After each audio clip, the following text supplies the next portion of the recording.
Hey everybody, I hope the audio is working okay. I had some issues on the last video that I just recorded, and I'm trying not to touch the microphone or get anywhere near it because it makes funny sounds. So welcome. This is live Q&A. My name is Athena, and I have been showing up here for over 3 years, about 3.5 years or so, and I serve the adult survivor of childhood trauma community. A whole bunch of people come here every single week, every Monday, 6 p.m. Pacific, 9 p.m. Eastern, and I answer your questions. There is a live chat feature during the live broadcast. I've been receiving some emails and some correspondence regarding where's the chat box? Where's the chat box? Unfortunately, the chat box is only it's only available during the live broadcast, which is 6 p.m. Pacific, 9 p.m. Eastern every Monday. So once it's not live anymore, then you're welcome to leave a comment below, and I will do my very best to acknowledge the comment and respond in kind. But please know that you are welcome here. This is a safe place for adult survivors of childhood trauma that are now living with CPTSD symptoms. And I don't need a whole bunch of comments about how childhood trauma isn't the only thing that can cause CPTSD. I understand that.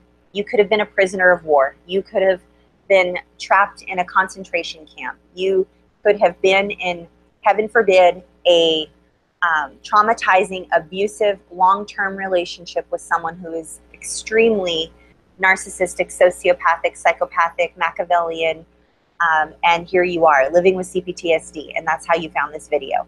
Regardless of who you are or where you come from, I want you to know that this is a safe place and that you're welcome here.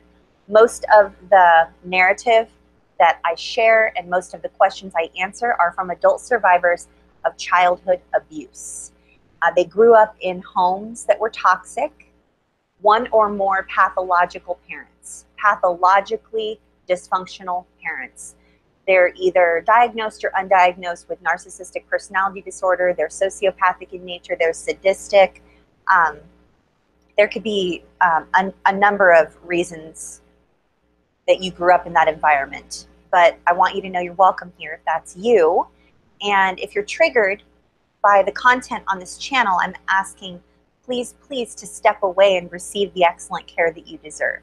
Because it's very difficult to receive crisis care here on the YouTube channel. I definitely am not equipped to do that. Even though I would love to be able to do it, I can't. So the chat box during the live stream is for questions on the topic that we're discussing tonight, which is holiday best practices, what it's like during the holiday season for adult survivors of childhood abuse. During this holiday season, we get invited to family members' houses. Sometimes those are abusive or toxic family members. Sometimes we get invited to our children's house if we have adult children, and they have, perhaps toxic family members end up showing up. Sometimes we feel obligated to go to these holiday functions during the winter holidays, and it can be extremely difficult on our mental and emotional well-being if we are indeed in recovery and experiencing symptoms of CPTSD. So if that's you and any of this sounds familiar to you, welcome, you're in the right place. If you are triggered, I ask that you please step away, and if you are a survivor of rape, abuse, or incest, please reach out to our friends over at RAINN at the Rape, Abuse, Incest National Network. That's RAINN.org. Or if you prefer to text, like on your phone, you can reach out to our friends over at the Crisis Text Line, and that's crisistextline.org, or you can text the word START to 741-741, and someone will come on the line and they will talk with you. And I've corresponded with them personally and shared with them just who I am and what I'm working towards and some questions that they might be receiving from some of the people that come to our live streams. And they responded in a trauma-informed way. They were very kind, and they referred me to some local resources here where I live, which is all they can basically do.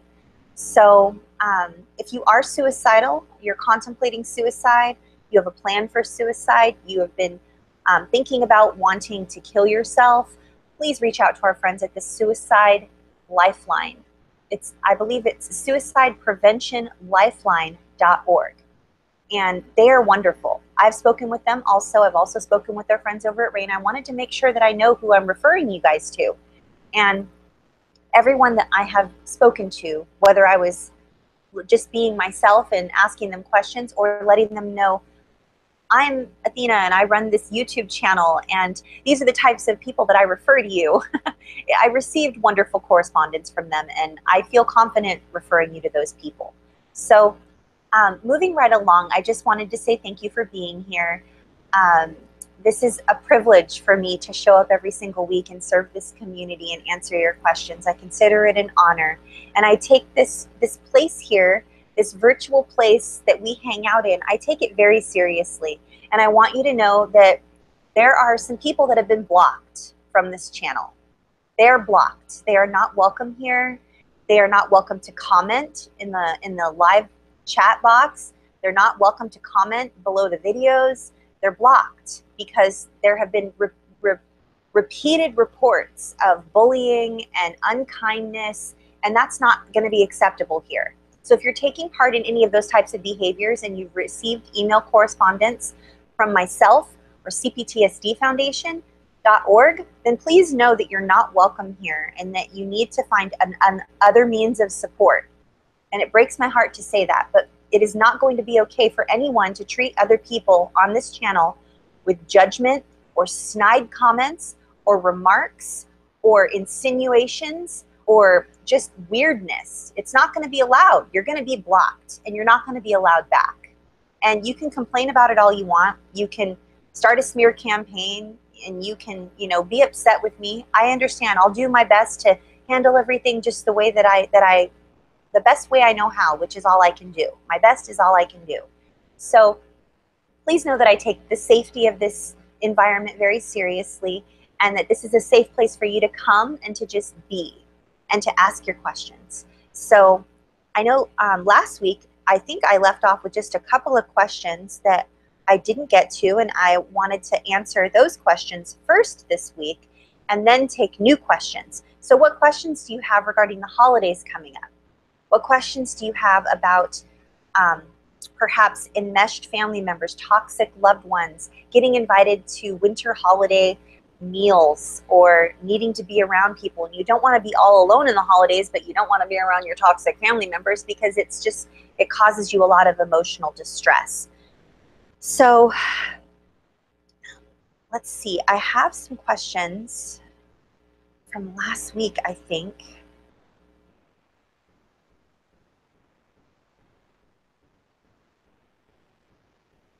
I left off on Dana's question last week. If someone could tag Dana Bowman, Dana says, my father, who is an addict, wants me to come to my aunt's for the Christmas lunch at her house. Her son was one of my perpetrators, and he abused me for many years. I don't know what to do.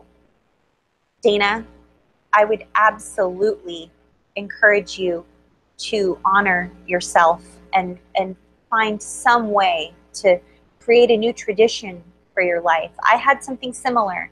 I had something very similar to what you've described. And I started volunteering during the holidays. Like when I lived on the mainland, I went and I volunteered at this old folks home in December. And then when I moved here to the islands, like I volunteered on like Thanksgiving, and like I volunteered and got involved in community. I know it's not the normal thing that like we're used to, and it can feel really sad and lonely, but I gotta tell you, I was volunteering and I was making a difference in people's lives, and I felt less alone, and I wasn't triggered by my abusive family members or people that had been enabled my abuse or were toxic and just vulgar. So I cannot, as a person who cares about you, Dana, I cannot recommend you go there and sacrifice yourself on the altar of your family's approval just because they expect you to show up. You deserve so much more than that. So I'm sorry, that might not be the answer you wanted to hear. It's really painful. Kimberly says, when I have body memories, most of the time I am grounded, yet the pain is there and it doesn't stop hurting. What can I do to stop the pain of the body memories after they start? Well, I've talked a lot on this channel, Kimberly. And you know, this is an interesting thing to bring up right now during our holiday discussions, because I used to have body memories way more, they were way more prevalent when I would be around toxic people. I would have intrusive thoughts if I was around toxic people, and then my body would respond, and I would have different pains or different like hyperarousal, and I would have heart palpitations, or I would have like queasiness, or I would have actual physical sensations of either being abused or of just sexual things happening. And I didn't realize that the intrusive thoughts and the body memories were increased when I was around toxic people. So I'm glad that you're bringing up this question about the body memories. The only thing I can recommend is what you've already mentioned in the narrative of your question, and that is to ground yourself. Perhaps lavender oil, peppermint oil, a Hall's mentholyptus, cinnamon candy or cinnamon gum, maybe like lemon heads, something that's like sweet and then sour, or like Sour Patch Kids, or a favorite beverage that always makes you feel like happy. I know this is probably silly, but like I have a couple of favorite beverages at Starbucks. I have a couple, and then I have one favorite beverage that I can only get at like a grocery store usually. And none of these beverages are healthy, I don't think. So don't like copy me if you're really wanting to make healthy food choices. But one of mine is a white mocha from Starbucks with peppermint syrup in it. Not the regular mocha. The regular mocha with peppermint syrup is disgusting. But I like a white mocha, and I like it hot, and I like the peppermint syrup, and it just makes me feel good.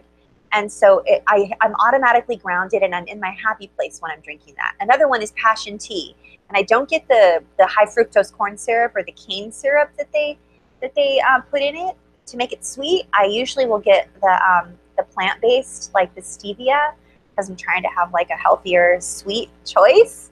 And then the third beverage that I like that grounds me and helps me to find my happy place, and I forget about my body memories if I'm consuming something. This is, talk about trauma eating, right? So it helps me a lot if I am drinking a beverage or eating something that causes me to feel happy or feel good. It's comfort for me. And the third one is Diet Dr. Pepper. I just love Diet Dr. Pepper. I like it better than regular Dr. Pepper for some reason. I know it has aspartame. I know it has phenylenediamine or whatever it's called. And I know it's like phenyltronics or something. It's like horrible for me. It's like chemicals, and I might as well just be drinking cyanide. But I like it. I like the white mocha with the peppermint syrup.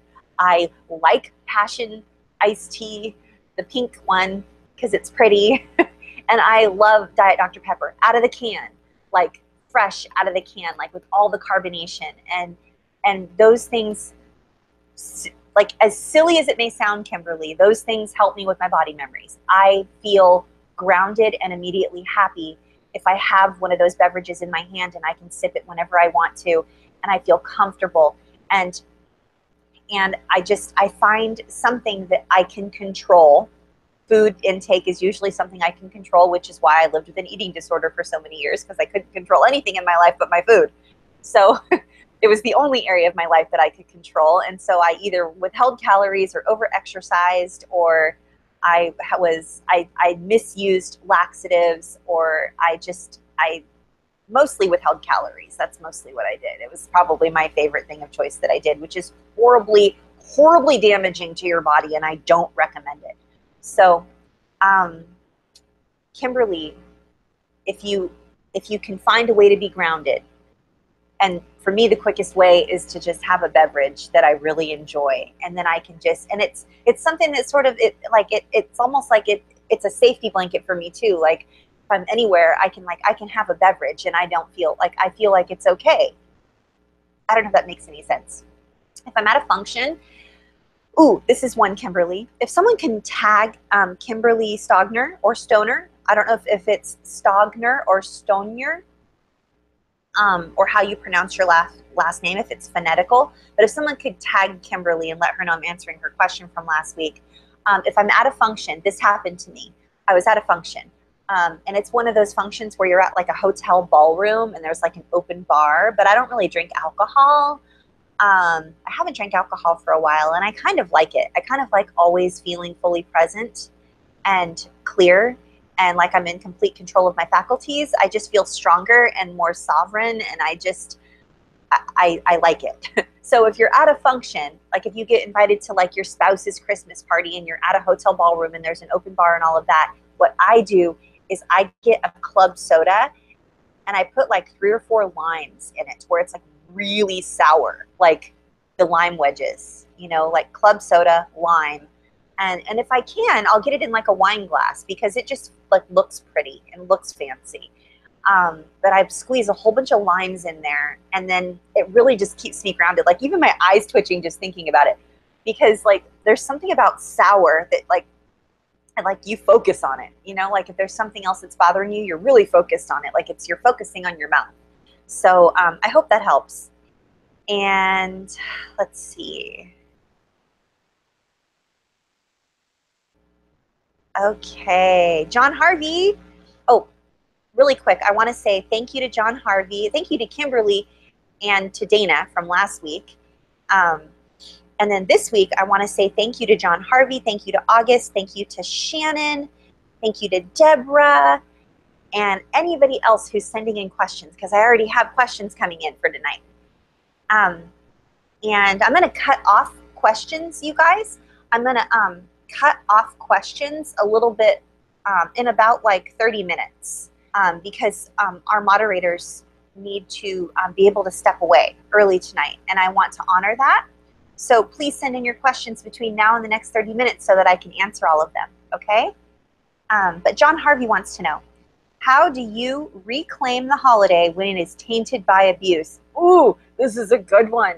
So I had a conversation today with a family member. It's an extended family member, someone new to my family, and they were asking me about holiday traditions, and they wanted to know like what my holiday traditions were, and it was just like I hadn't really, you know, thought about that, and I'm like, well, I don't know if I want to talk about that. Like, I don't have a lot of really fond memories of holidays. I will tell you this. There was police activity during one of the holidays, and I was pretty transparent about that. I said, you know, there wasn't always police activity. There was one time. But typically the holidays for me, in my family of origin, a lot of it was extremely dysfunctional. There was usually fighting going on, or, you know, my mother's one of 7 children. My father's one of 7 children. There's usually an extended situation going on with lots of sibling situations and all of that. And those are my aunts and uncles. And then, of course, there are cousins, and there's always driving, and you know, everybody's spread out, and you know, who's going to do the dishes, and I can't believe so-and-so, and I thought we were going to sing carols, and what's going on, and there's always a lot going on. And so the holidays, and for me, I had some sexual inappropriateness happen to me on several holidays, and so they were sort of, what was the word you used, John Harvey? They were tainted. I would have to say that they were tainted. I do have a couple of good memories. Most of the good memories I have regarding holidays are when it was fewer people, typically with just my son and myself. Like Christmas morning at my house was always amazing because my son would go to sleep on Christmas Eve, and then he would wake up Christmas morning and there would be tons of presents, like not the night before, but they would all happen on Christmas morning. Like, I don't know if he fully believed in Santa Claus, but he kind of maybe believed in Santa Claus all the way up until he was like 12. Because I kind of was just like, I was honest about everything, like to a flaw. And then I never like shared the whole Santa Claus thing. Like I was just like, I wanted to keep the magic alive. But when we did go and have some holiday situations tainted, John Harvey, the way that I reclaimed that was by creating new traditions, like this extended family member that called me today. And we were talking about traditions. I simply shared with her that I would like to create new traditions. Like I was sharing earlier during during Kimberly's question, or maybe it was Dana's, I volunteered. I found a way to volunteer and make the holiday my own. And then when I moved here, moved away from my family of origin, 5,000 miles away, or 2,000 miles away, 2,500 miles away, I created new memories and new norms. And it was something that John Harvey, the only way I did it was to not listen to the voices in my head that told me that I was being an ungrateful daughter, an ungrateful niece, an ungrateful person.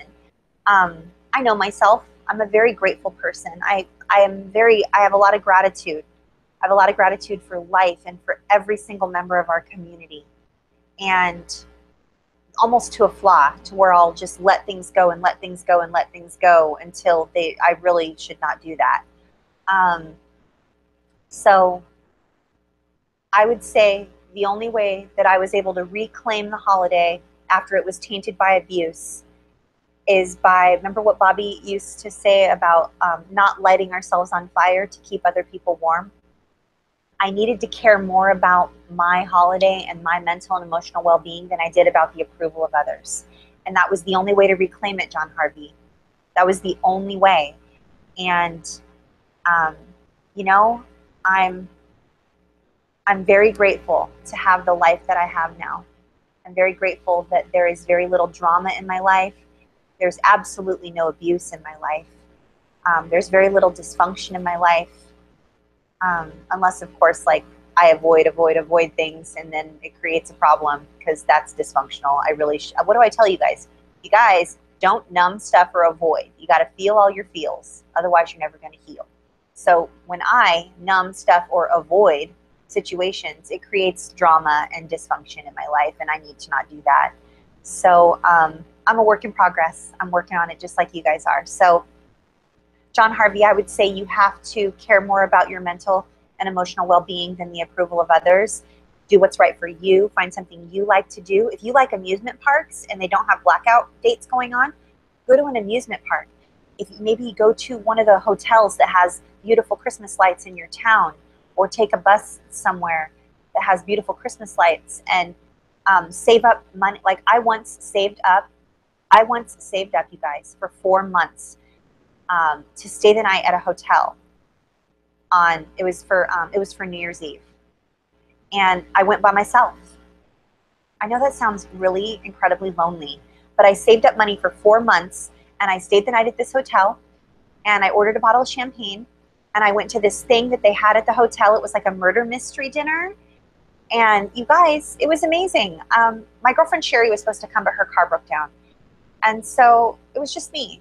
And I'm making new traditions is the answer, John Harvey. I'm creating new memories and new norms and new traditions because I'm worth it. And that's what we need to do. And I hope that's helpful. I promise you it's possible. It's hard. It's not easy, but I promise you it's possible. So I hope that helps. August says, the societal pressure to come home to see your family is large. How can we go against all of that society? Go against all of society? Thanks. I agree, August, and the commercials on the television drive me flipping crazy sometimes. Although there's a huge area of growth in my life that I wanted to share a win. I want to share a win with you guys. And that is, I saw, when was it? I think it was for Thanksgiving. It was for Thanksgiving. I created a new tradition in my life for Thanksgiving. I go to my girlfriend Kathy's every single year now. I've been doing it I've probably been doing it for almost 10 years, maybe 9 years. But there's no dysfunction. There's no abuse. There's no toxicity. There's nothing. But I want to share like a total win. And this is on your question, August. For the first time in years, August, I saw a commercial on television, and then I also saw some people like in person doing the whole like, you know, like Hallmark holiday sort of thing. Like there was like a Hallmark holiday sort of like Thanksgiving commercial. And I honestly didn't have any bitterness. I was like happy for them. And then I joined a choir and I went and I sang on the Sunday after Thanksgiving. And I saw this family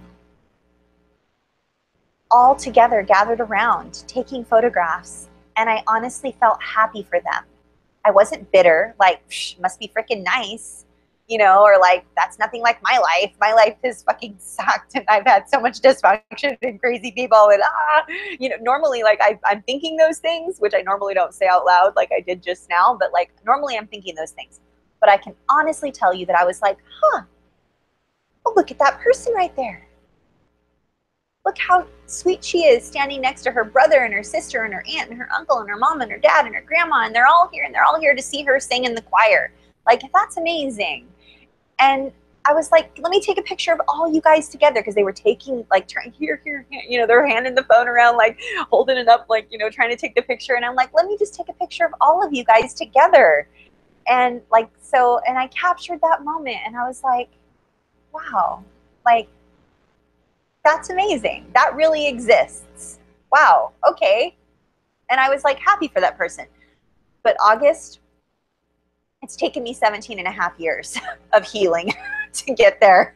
So if you don't feel that, you guys, if you don't feel happy for other people yet and you're still bitter because the holidays are really hard because of the societal norms and the pressure from the Hallmark holidays and all of the commercials on television and just the way the malls, like they decorate and like just the Santa and like the whole thing, like, you know, if it still just tugs on your like, ugh, your ick meter and you're just like, ick, you know, it's okay. Give yourself some time. I promise you, you'll come around and it won't be like, it won't be as hard as it is right now forever. I promise.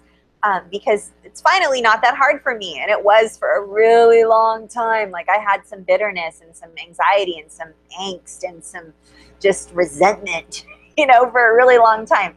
But I don't now.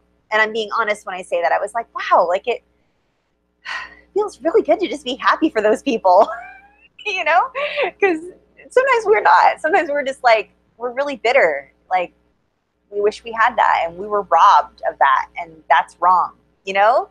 So I hope that was helpful.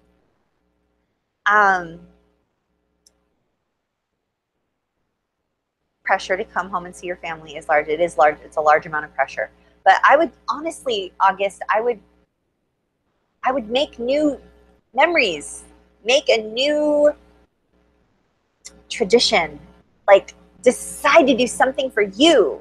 Like one year, I know that I keep giving you guys examples from my own life, but this YouTube channel is from a lived experience perspective. So that's all I have to do. That's all I have to give. So one year, this is when I was living on the mainland. This isn't when I moved 2,500 and something miles away. It was when I still lived on the mainland around my entire family. And let me tell you what I did twice.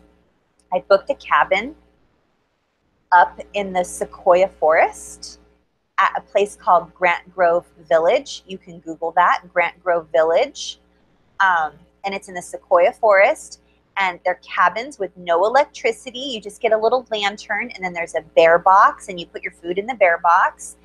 And there's snow and fireplaces, and there's like a community shower where you go and you shower and you know, whatever. Then they have a lodge and whatever. So I just took off by myself to go chill and hang out and be one with nature and like go for walks and like build a snowman and go like sit on one of those butt discs and slide, you know, it's not like a toboggan, but it's like, and it's not a tube, it's like a disc, you know, with handles. So anyway, you want to know what my family said to me when I did that for Christmas instead of doing what they all do? I'll never forget this. My grandmother said, well, I never.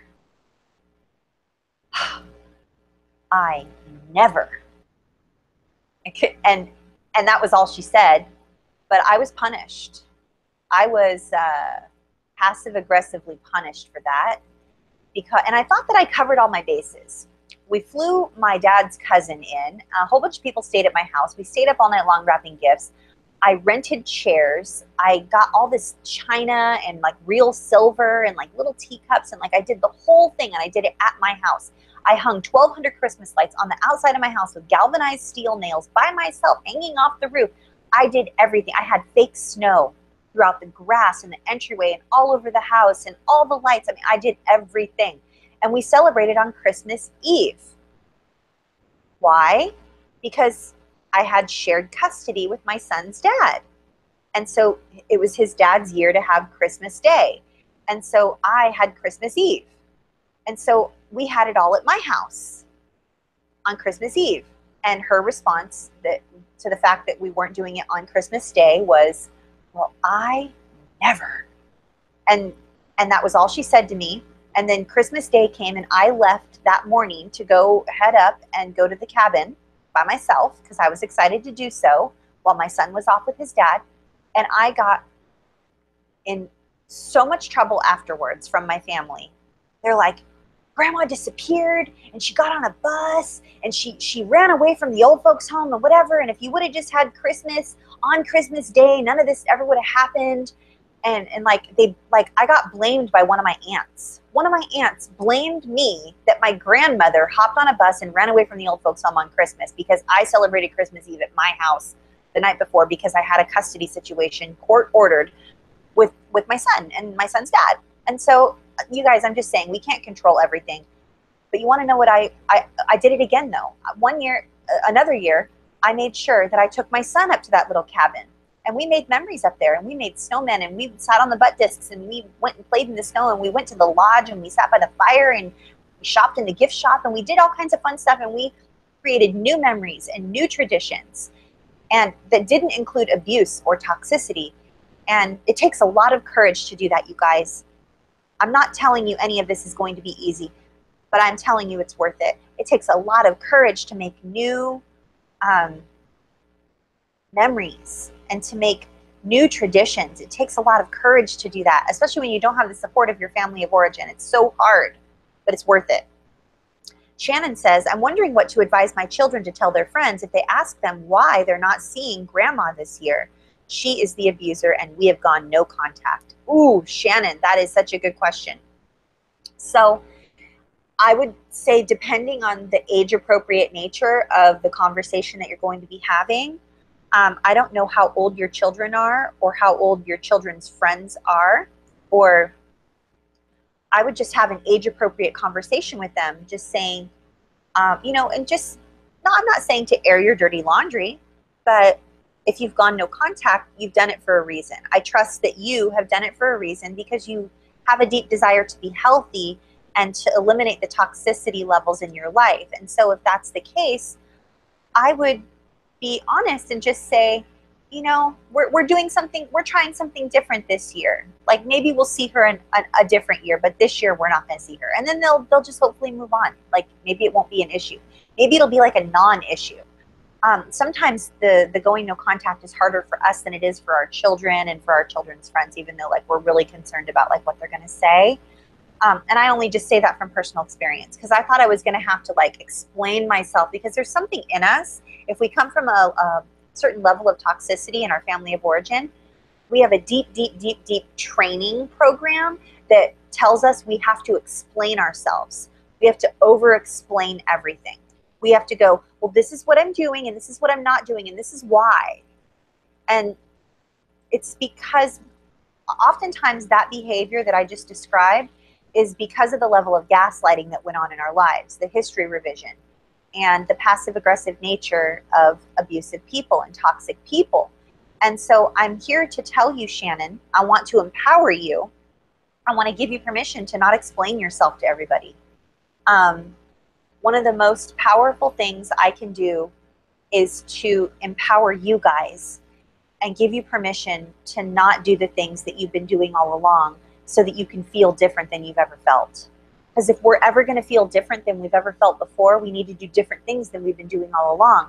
And so if all along we've been explaining to people everything we've been doing because we think that we need to, I want to share with a lot of you, and maybe this doesn't apply to you, Shannon. Maybe it's a whole different situation, and if it is, I'm very sorry if it's not applicable to the answer. But I want to empower all of you and tell you that you don't owe anyone an explanation for anything.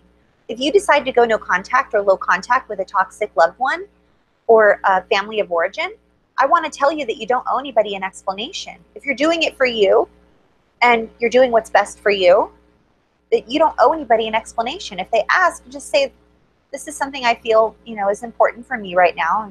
And once I feel like talking about it, I will discuss it with you. I would love to discuss it with you right now, but at the moment, I don't feel like discussing that. But when I do, I promise to let you know. And there's a way to handle things diplomatically and pragmatically and kindly and respectfully. And it's not easy. None of this stuff is easy, you guys. I'm just telling you it's worth it. So I'm happy to always guide you in that direction of releasing you from commitments that you've been bound to your entire life just because that's what you were taught. I was taught that my opinion didn't matter and that I needed to check in to find out what the real version of reality was any day of the week at any time of the day, because it could switch and it could change. And so when I decided I was going to go low contact or no contact with toxic loved ones, I felt the need to plan a call and to let them know and communicate to them that this is what was going to happen. And that wasn't the healthiest thing for me to do. So I always like to let people know where I made a mistake.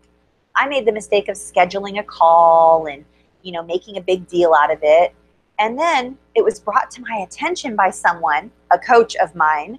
They said, I'm just curious, Athena. I'm just wondering, bear with me here, humor me. I want to ask you this, and I don't really know how to ask this, but Athena, I really need to know, when was the last time that your abusive family of origin, whoever we're talking about here, whether it was he or she or they, when was the last time they scheduled a call with you to communicate with you how things were going to go down and why? And you guys, I sat there and I was like,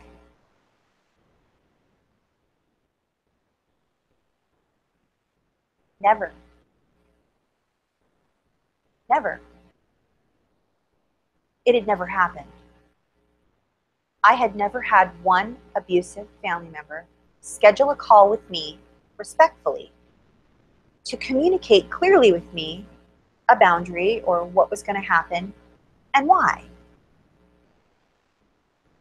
Ever.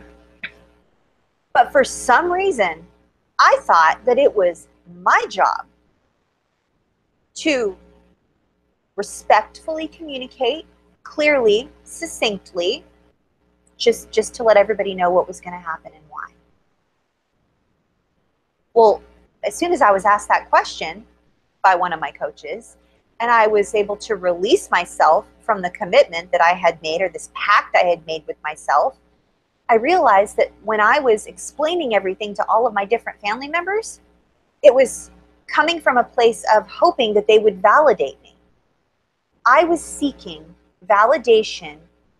I was seeking one phrase. I was seeking one phrase only. And you want to know what that phrase was? Oh, well, that makes sense. I understand. Do you want to know how many times I heard the words, oh, well, that makes sense. Yeah, I understand. Do you want to know how many times I heard that from the people that I clearly communicated with respectfully what was going to happen and why? Zero. Zero. Never. I put myself through all this emotional anguish. I'm like, okay, I got to make sure that I don't want them to have to. I want to make sure that I dot all my I's and I want to make sure that I cross all my T's, because I don't want there to be anything that they can call me out on or tell me that I did it wrong, because they're always telling me that I do everything wrong. And so if I do everything right and I do everything right and I do everything right, then they'll say, oh, okay. And they'll just leave it be. But guess what? That's the definition of insanity. It's doing the same thing over and over and over and over and over and over and over again my whole entire life, expecting a different result, expecting someone to go, oh, well, thank you. Yeah, I understand. That makes sense. I was literally going insane, is what I'm saying. So I don't know if any of that helps you guys, but this is real. Like, this is real life. So Shannon, let me know if that helped you. Deborah says, how does a person who recently had a new memory is contacted by the person through your child, stating that they are worried about you? Oh, Deborah! Someone tag Deborah. She sent this message in like 15 minutes ago. Someone tag Deborah Herendine right now. Deborah, this happened to me. This exact thing happened to me. And what you have described, Deborah, is a flying monkey. Well, you've described a couple of things, Deborah. You've described triangulation, and you've described a flying monkey.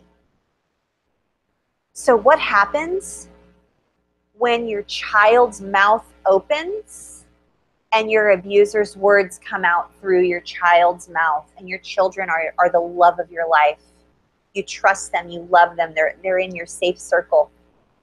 What happens when your abuser gets a hold of your children and your children are parroting the words of the abuser? That happened to me. Oh, I don't know if that's exactly how you asked it. A person who recently had a new memory is contacted by the person through your child. It sounds like you're describing the same thing. I had had some new memories about my family of origin. I had established and maintained some very healthy and firm boundaries with my family of origin. And I had a brief layover in LAX on my way to the East Coast to go to a speaking engagement and a book launch. And out of my son's mouth came one of my abuser's words. I was stabbed. You might as well have just stabbed me and just wiggled the knife around. I was so devastated. And for some reason, I felt humiliated, and I felt embarrassed, and I felt ashamed. I felt a range of different emotions. But I will tell you this. Deborah. I had to temporarily move my son outside a rung, just a little rung farther than he normally is. He's normally right here next to my heart, in my safe circle. You know, him and his wife both, because they're amazing and I love them. And I have very few people in my family that are there, but they're there. But I had to move him out a rung just for a minute until I could just breathe through it and go, I know what happened. I know what happened. She got a hold of him. She started saying some things, and through no fault of his own, he repeated her words to me. And what ended up happening was he was saying, oh, and then it happened again. It happened again when he came here this past June. And he said, something like, oh, Mom, if such and such thing happens, do you think you'll open up the lines of communication again, and blah, blah, blah, blah, blah. And I was like, open up the lines of communication again? What do you mean? The lines of communication aren't closed. No. The lines of communication are open as long as they include my husband. But unfortunately, the particular family member you're speaking of refuses to speak to my husband. They like to isolate me, get me off by myself, delete my husband off of the email correspondence. Yeah, they like to isolate me so that no one's around, so that no one witnesses anything, so that it's just me and them. So I explained that to my son. I explained it to my son's wife and shared with them how concerned I was that this particular family member had sort of triangulated, used them to get to me, used them as their mouthpiece. And the conversation didn't go 100% smooth, but it went better than I had hoped. So I want you to know, Deborah, that it's painful, painful, painful, so triggering and painful when this happens. But I also want you to know that there is a lot to be said for transparent, vulnerable communication and honesty. And if we have nothing to hide, I have nothing to hide. My life's an open book. My healing journey is an open book. My truth is an open book. How I feel about my toxic family of origin, certain members of it, open book. Literally, I've written a couple books, and I run a YouTube channel, So I'm like, hey, and I let my kids know, if you have any questions for me about anything that happened, we can all sit with everyone, sit around, and you can ask them how it all went down and what they're the steps that they're taking to make amends or to own their side of the, of the situation. And we can handle it that way if you would like. Is that the type of open communication you would like? You like me to open the lines of communication so that we can all sit together? That's perfectly fine. Am I going to open the lines of communication so that that person can isolate me and only communicate one-on-one with me ever again, ever, ever, ever, as long as I live? Ain't gonna happen. No and no. Why? Because I know it's not good for my sanity. It's not good for my overall well-being. Now, if I cared more about the approval of my son and his wife and my other family members than I did my own sanity, I would acquiesce. I would do whatever they wanted me to do.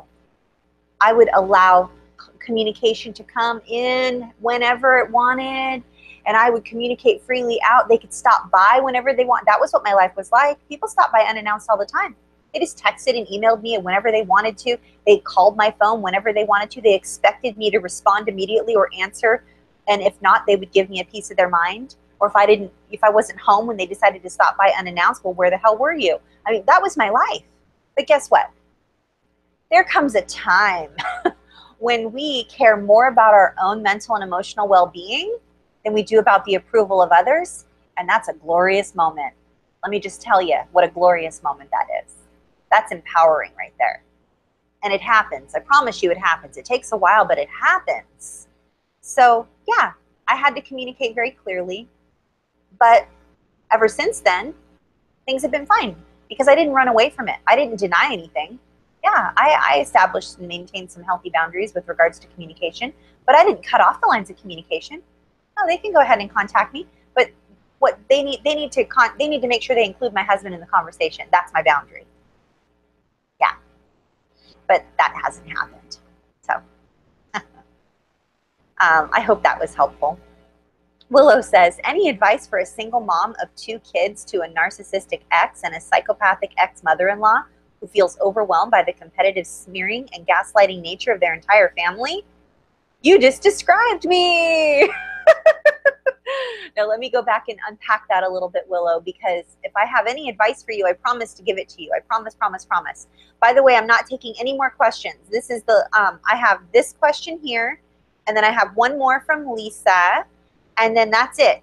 Unless someone has a last minute question, you got to get it in right now, and then the moderators are going to have the night off for the rest of the night, and just be sort of hovering because it is late on the East Coast, folks, and I want to be respectful. So, so that the last question is going to be from Lisa. I have one from Willow and one from Lisa, unless someone wants to slide in one last question after that. So we might end early tonight, you guys. Hello. So Willow wants to know if I have any advice for a single mom of 2 small children. Single mom, 2 small children.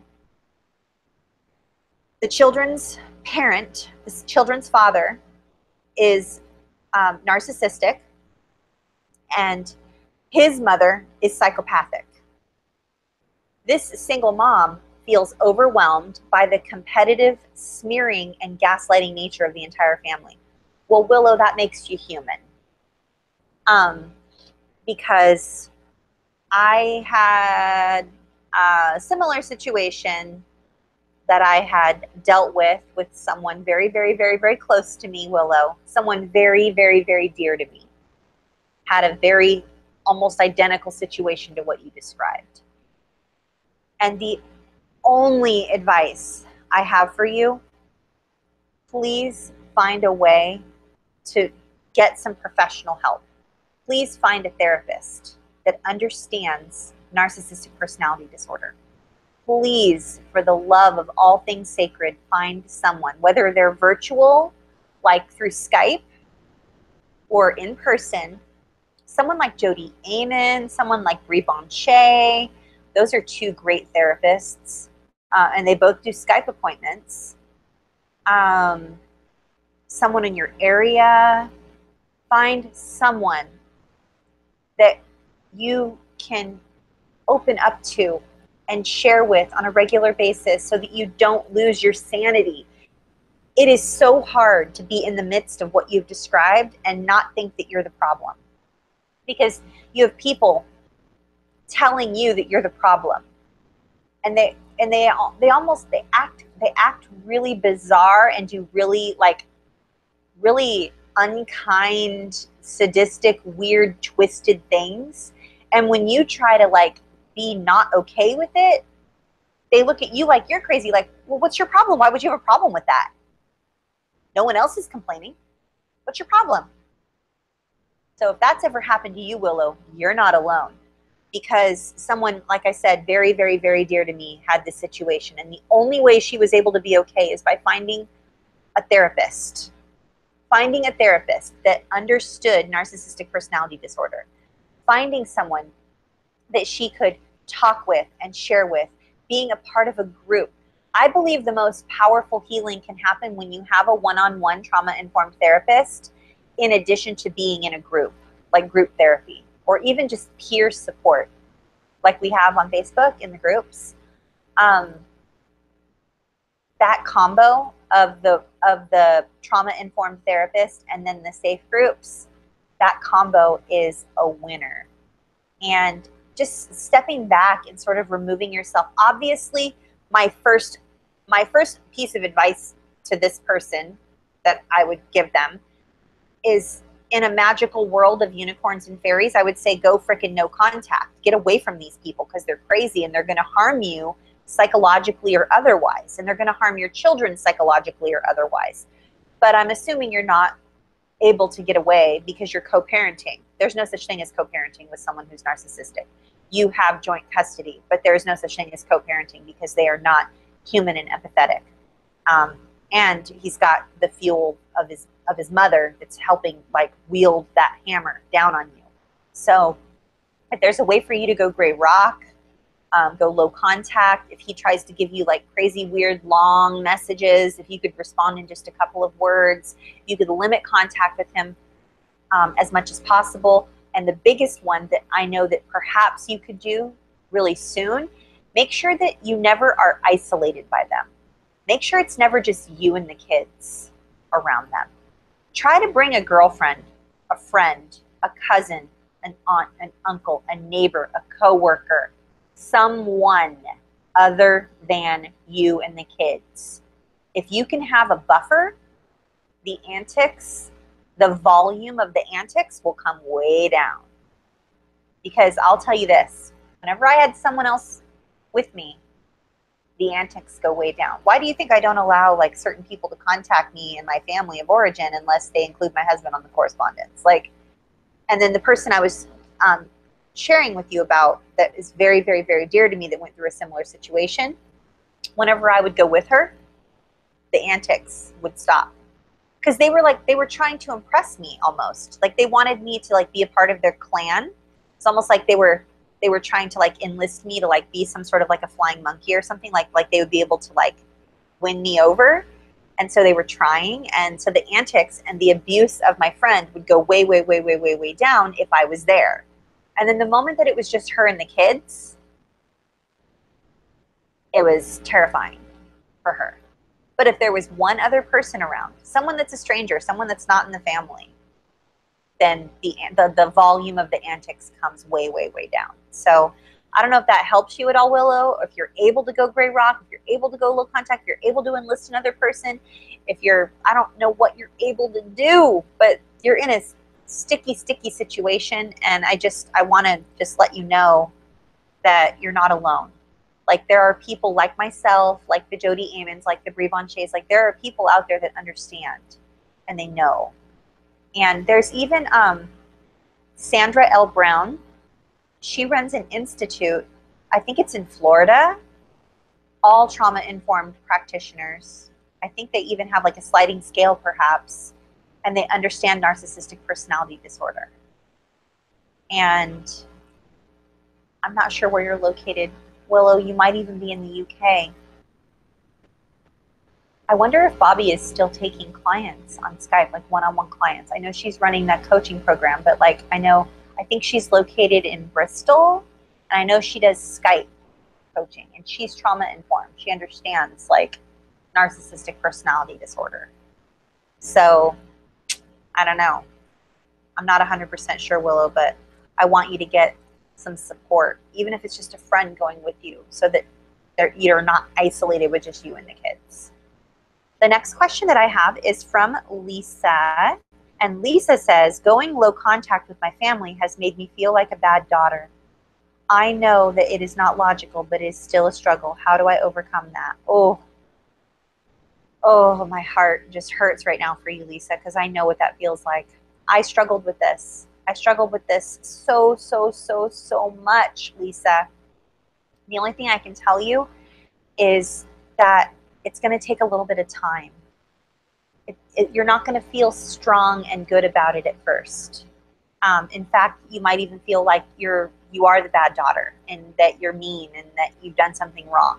But the only thing that's going to cure that is by being around others who understand that there is a such thing as a personality disordered individual or a toxic individual, and being able to catalog your feelings and your efforts in your life and how much better you feel physically, mentally, emotionally, and otherwise when you're away from them.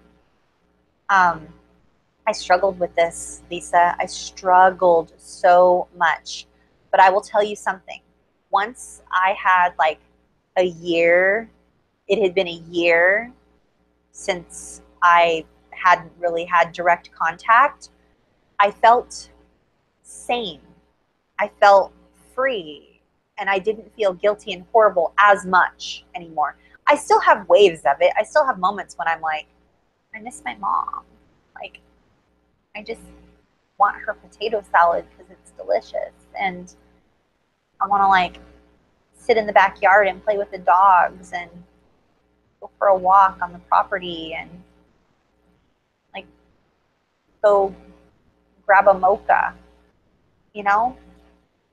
Like, I miss my mom. And sometimes we're just going to feel those longings, that longing. But what I have to do as an adult is I have to monitor my own mental and emotional well-being because no one else will. And the weight of that is so heavy sometimes. Who is going to make sure that I'm sane and healthy enough to be a wife? Who is going to care enough about me to make sure that I'm able to make healthy and good decisions regarding my own body, my own mind, my own food choices, my business practices, the relationships that I partake in, the volunteer work I do, the work I do in this community? Who's going to make sure that I am healthy, strong, and wise when it comes to all those things if I don't care enough about myself to hold the toxic people at arm's length? Who's going to do that for me? No one. No one is going to do that for me. And no one taught me how to take care of myself. I was taught very well how to sacrifice myself on the altar of other people's approval. I'm an expert at that. But no one taught me how to be kind to myself and take care of myself and do what was right for my own mind and my own body and my own spirit. So, Lisa, I would say continue to make healthy choices, continue to establish and maintain healthy boundaries, and just know that you're not alone and that you're not a horrible person. You're just wanting to do what's right for you. You need to care about yourself, because if you don't, who will? You know? So I'm not sure if that's helpful, but being in a group of others who have also gone no contact or low contact with toxic individuals, it helps a lot. Because you're able to see that other people are doing it and that their lives are flourishing as a result. So I don't want to pretend that what you're going through isn't painful, because it is so painful, Lisa, especially if it's like the beginning stages of it. Oh my word. Let me just be honest with you about something, Lisa, okay? I went low contact with my mother in the second week of October. And all of October, all of November, all of December, all of January, all of February, and then my dad died. And then all the way until like the following, like following November, like over a year.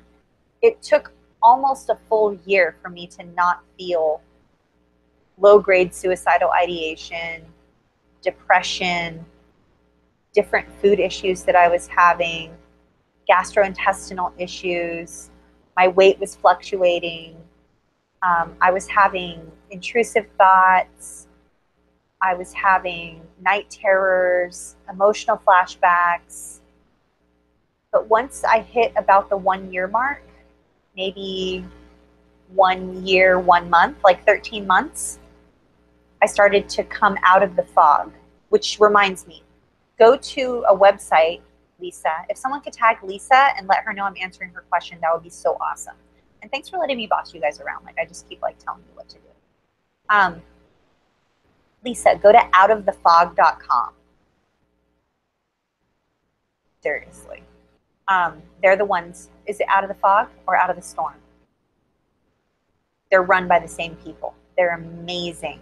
There is a forum, there's resources, materials. It's called outofthefog.com or outofthestorm.com.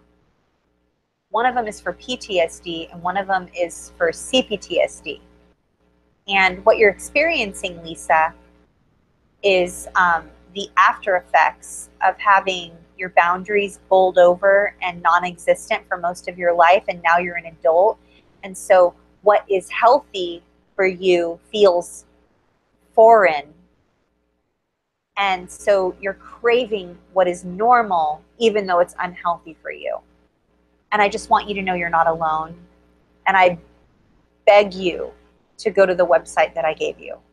And please just read and read and read and read and read and read and read and consume the material. And find a way to make you a priority. Okay? Because you're worth it. You're worth it. Hashtag because we are worth it. Oh, by the way, I didn't even ask you earlier, if this video has been helpful, can you give this video a thumbs up? That would be amazing. The more thumbs up you guys give, the higher up in search results that YouTube and Google put the videos, and then more survivors of childhood abuse and childhood trauma, then they find the videos.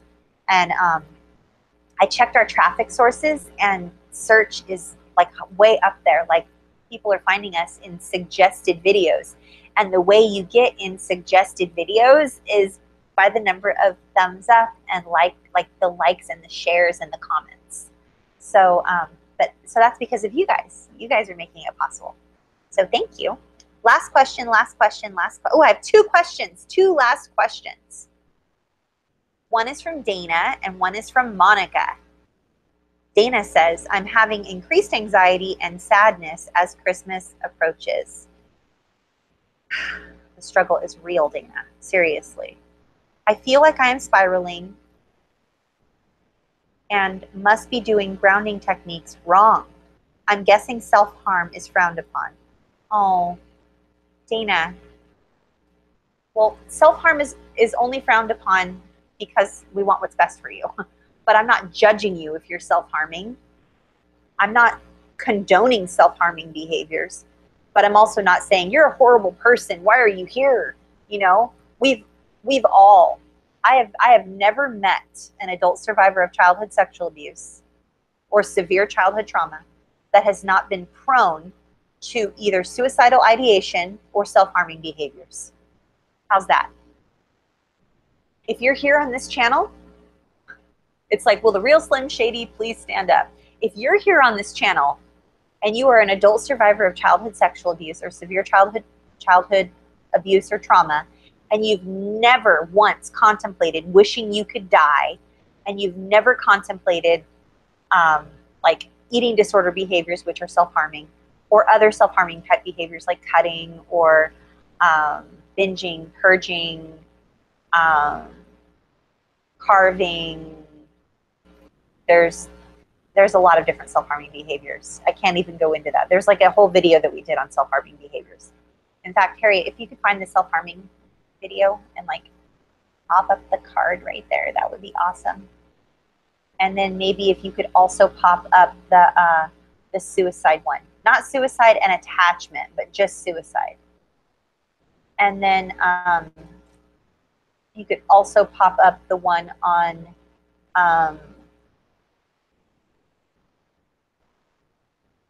the 3 stumbling blocks of trauma recovery. One of them is minimization, like as we minimize all this, right? So those 3 cards should pop up for you guys. But Dana, you're not alone. Self-harming is frowned upon only because we love you and we care about you, but we're not judging you saying you're a horrible person. I would say reach out and definitely speak to someone professionally if you're self-harming. And I don't think you're doing grounding techniques wrong.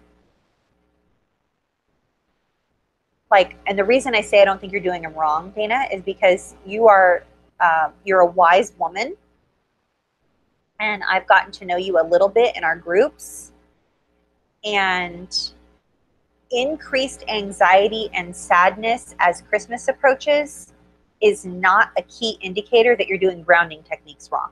It makes you human.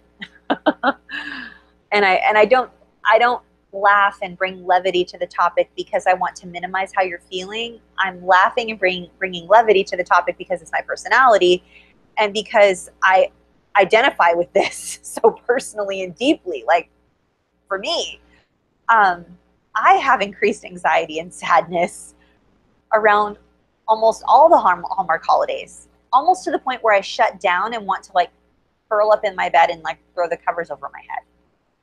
Like earlier when I was answering Lisa's question, Dana, and I said that it took me, like I went no contact in early October. That Christmas following, when I had only been no contact a couple of months, Christmas consisted of a paper tree on the wall, taped tree. And I couldn't decorate. I didn't buy any gifts. I didn't volunteer. I didn't go anywhere. I didn't do anything. I was not okay. Like anxiety and depression and sadness, suicidal. I was fantasizing about driving my truck off of like a cliff by the ocean. Like I was dangerously suicidal after just being no contact for a couple months. It takes a while for your chemicals in your body to regulate. I don't know if you've recently gone low contact or no contact, or if you're still in contact with toxic people, Dana, but the holidays and increased anxiety are not an indicator to me that you're doing grounding techniques wrong. Grounding techniques are simply whatever works for you to bring you back fully present in your body. It could be as simple as tap, tap, tap, tap, stop.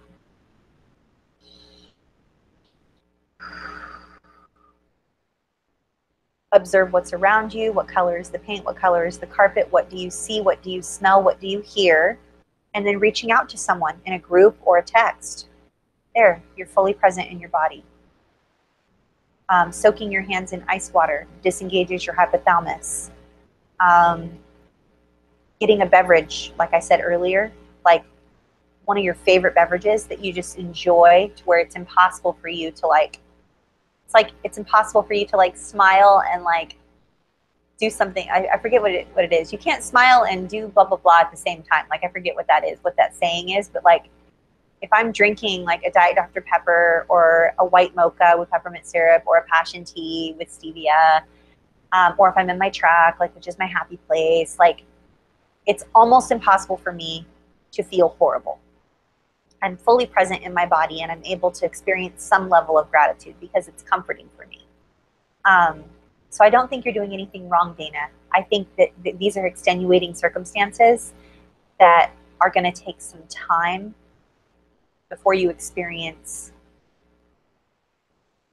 release and victory and joy in these particular areas. It's just going to take a little bit of time.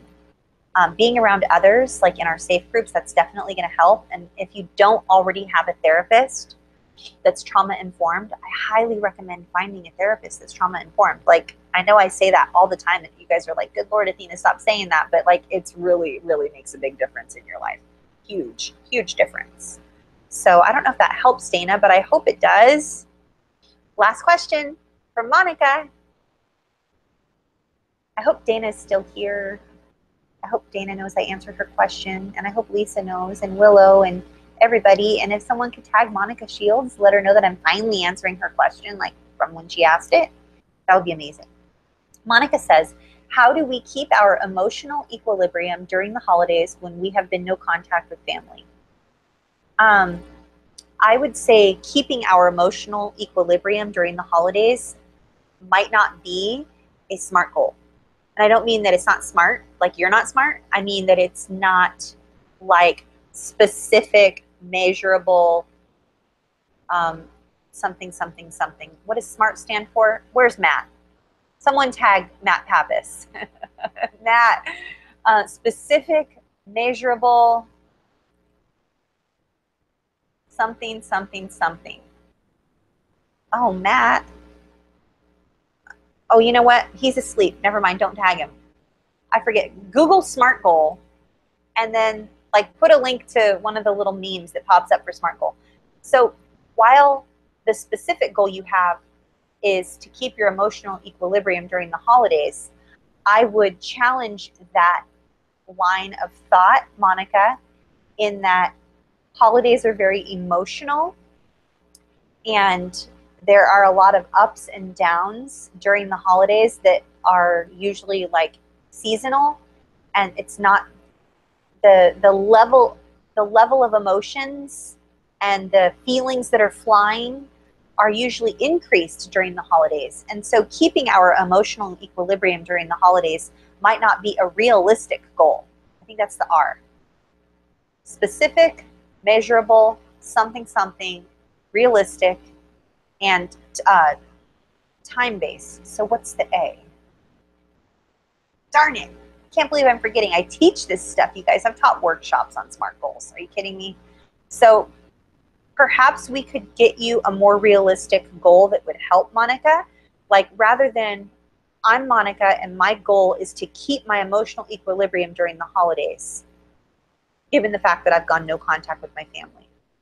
If I'm Monica and I've just gone no contact, and I know that Athena just told me that the first holiday season that was a couple of months after she had gone no contact, she was suicidal, wanting to drive her truck off of a cliff, and she had already done 15 years of healing, then maybe keeping my emotional equilibrium is too lofty or ambitious of a goal. Maybe what my goal could be is to check in with myself on a regular basis, or maybe download a meditation app and spend some quiet time in prayer or meditation on a daily basis more often than I normally would. If I normally am the type of person that has like a spiritual practice with my higher power, like in the mornings, perhaps during the holidays, I could up that to like mornings and like lunchtime, or mornings and before bed, and perhaps, journaling more often, Monica. I know that you're working so hard on your recovery. I know the videos you're watching, Monica. Thank you for sharing all the amazing videos. I know the hard work you're doing, Monica. I know the deep desire you have to establish and maintain very healthy boundaries with toxic loved ones. I know that you and your husband do a lot of work in the community, and I know you guys are just going to great lengths to help other people. You're doing everything right, Monica. I don't know what to tell you to do different other than to be patient with yourself and maybe up your spiritual practices a little bit. But being patient with yourself is going to be the biggest one. And yeah. But I really appreciate you guys being here tonight, you guys. We ended early. Can you believe we ended early?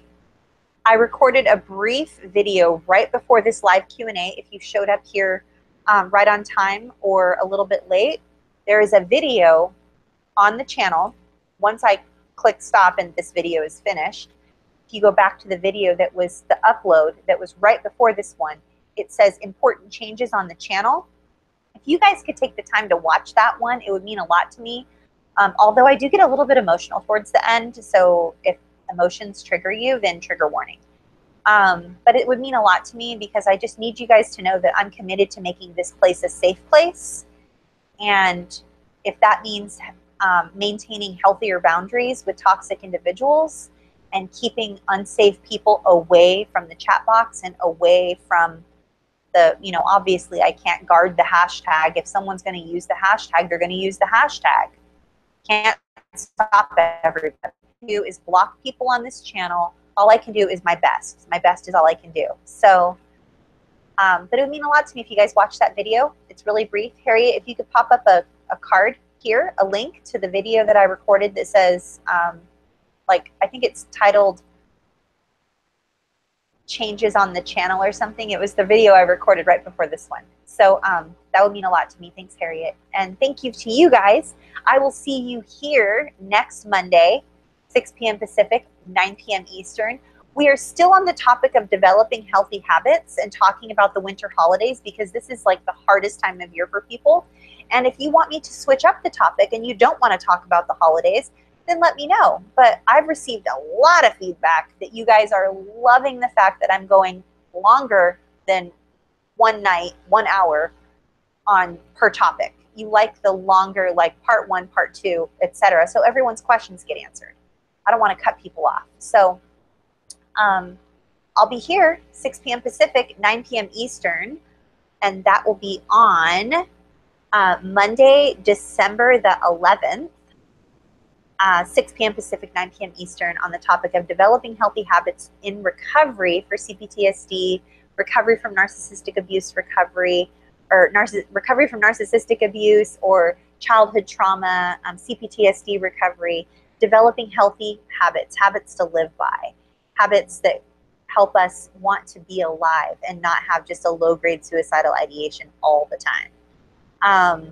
So I love being here with you guys. It's an honor and a privilege, and I just want to say thank you. So I hope that you are very kind to yourself between now and next Monday, and hopefully I'll see you over in our groups. And if you are interested in getting plugged into some of our groups and you're not plugged in yet, please send an email to lisa@cptsdfoundation.org, and we'll get you plugged in. Okay? Bye, everybody.